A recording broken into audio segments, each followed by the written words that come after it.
Good evening students. आप सभी को पता है कि मैक्सिमम स्टूडेंट के एसबीआई पीओ प्री के एग्जाम्स हो चुके हैं और कई ऐसी शिफ्ट है जहां पर कई सारे बच्चों के आईपीएस पीओ प्री के एग्जाम्स भी हो चुके हैं। यानी कुछ ऐसे बच्चे हैं जो कि हजारों में हैं और उनके एग्जाम बचा हुआ है 11th को। इसके बाद आईपीएस पीओ प्री बिल्कुल खत्म हो जाएगा। Now this is the time जब हमें फोकस करना होता है जीए में, क्योंकि जीए हमारी प्री में नहीं आता है लेकिन हमारे मेंस में आता है। एज आई से कि गाइज मैं ऑलरेडी एक एस्पायरेंट रहा हूं एंड आई नो दैट कि जीए का जो सेक्शन होता है वो मोस्ट प्रोबेबली 99% स्टूडेंट हमेशा प्री के बाद कवर करना स्टार्ट करता है।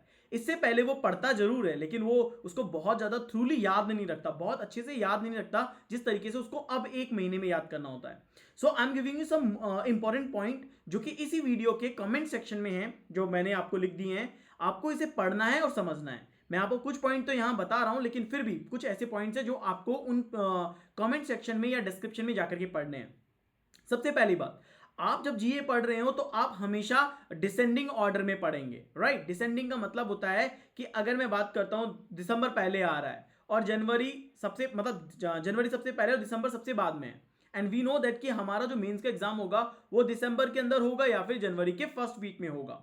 सबसे पहले हमें हमेशा अपना जो करंट अफेयर तैयार करना है वो दिसंबर से तैयार करना है, क्योंकि जो हमारे सबसे क्लोज होता है मंथ एग्जाम के, वहां से हमारा कम से कम 30 से 40% क्वेश्चन आने का पॉसिबिलिटी होता है। तो दिसंबर आप सबसे पहले कवर अप करेंगे, इसके बाद आप नवंबर कवर अप करेंगे और देन इसके बाद सितंबर या अक्टूबर आप कवर करना स्टार्ट करेंगे।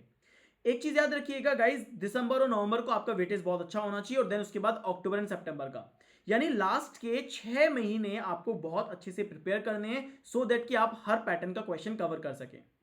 याद रखिएगा करंट अफेयर्स एंड बैंकिंग के ऊपर क्वेश्चन सबसे ज्यादा आ रहे हैं। जो बैंकिंग इन करंट अफेयर्स हैं वो सबसे ज्यादा क्वेश्चन आ रहे हैं। आपका जो प्योर बैंकिंग के क्वेश्चन है वो बहुत रेयरली आ रहे हैं, बहुत कम आ रहे हैं, लेकिन जो करंट अफेयर बैंकिंग के क्वेश्चन है वो सबसे ज्यादा आ रहे हैं। जैसे कि आप आज ही आरबीआई का आया कि रेपो रेट फिर से अनचेंज है। This is the 9th time जब रेपो रेट में किसी तरह का ना बढ़ोतरी की गई है ना कटौती की गई है। तो हो सकता है कि आपके पास फिर से इसके ऊपर एक क्वेश्चन आ जाए। और इसी तरीके से आपके पास जो लेटेस्ट न्यूज है बैंकिंग की, उससे रिलेटेड क्वेश्चन आएंगे। बैंक के किसी मर्जर को लेकर क्वेश्चन हो सकता है, किसी तरह की प्राइवेटाइजेशन को लेकर के हो सकता है, किसी तरह के एनपीए को लेकर के हो सकता है, कोई न्यूली अपॉइंटेड कुछ होगा तो वो लेकर के हो सकता है, किसी तरह की कोई फैक्ट हो या कोई डेट हो उसके ऊपर लेके हो सकता है। तो इस तरह के क्वेश्चन आपके पास सबसे ज्यादा आएंगे। और तीसरी चीज जो आपको करनी है वो ये कि अब आपको डेली बेसिस पे आपको जीए की क्विज लगानी है। कि क्विज लगाने का सबसे अच्छा फैक्ट क्या होता है कि क्विज से दो फायदे हैं। पहले तो आपको हर एक लेटेस्ट पैटर्न की लैंग्वेज क्वेश्चन की समझने में आ जाएगी।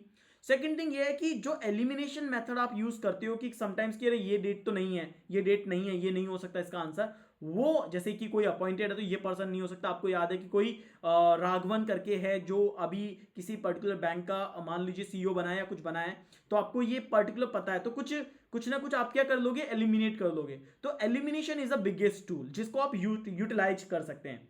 क्या करना है, इस वीडियो के कमेंट सेक्शन में जो पॉइंट्स हैं उन पॉइंट्स को अच्छे से पढ़िए, उसको दिमाग में रखिए और उसके अकॉर्डिंग आप जीए की स्कोर करिए। मैं आपको गारंटी से कहता हूं जो पॉइंट्स मैं आपको बता रहा हूं अगर आपने उस पर काम कर लिया आपका जीओ में सबसे अच्छा स्कोर आएगा और ये एक अच्छा टूल है कि जीए में आप काफी अच्छा स्कोर कर सकते हैं।